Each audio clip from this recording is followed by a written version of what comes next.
The first step is to decide which direction you would like the all-season control cover to open from. If possible, face it away from the usual wind direction in your area. Center it on the edge of the tile, and hand tighten the mounting screws, being careful not to over-tighten.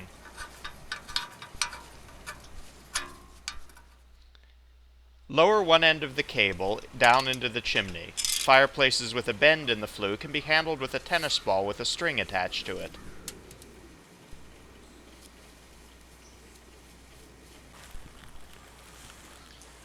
So now I'll do the same thing on the second flue. First, set the cover.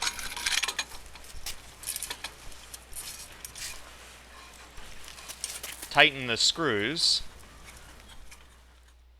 Feed the cable.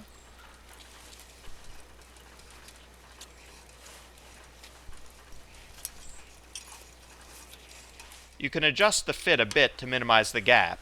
Later I'll be installing a silicone bead to function as a gasket and fill any remaining cracks. Downstairs I can use the string and tennis ball to fish the rest of the cable into the firebox. Using the bracket as a template, I pencil some marks where I'd like to mount it and drill some holes. Mount the bracket with the anchor bolts. And tighten.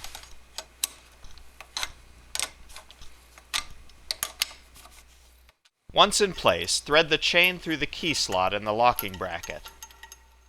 Slide the cable tie onto the cable, and then loop the end through the top of the chain and back through the other side of the cable tie.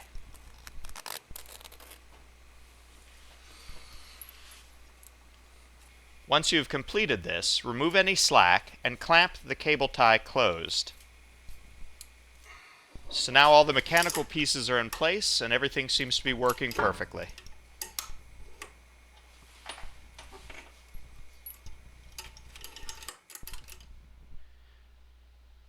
On the second fireplace, I repeat the same steps. I retrieve the cable,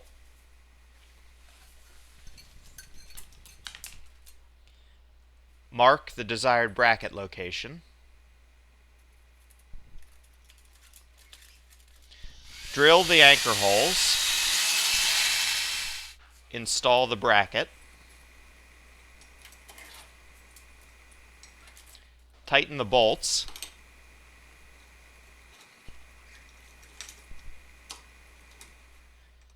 loop the cable through the chain,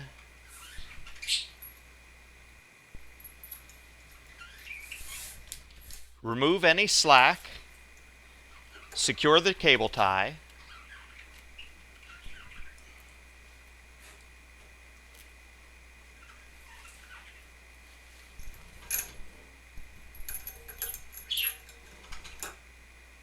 clamp it,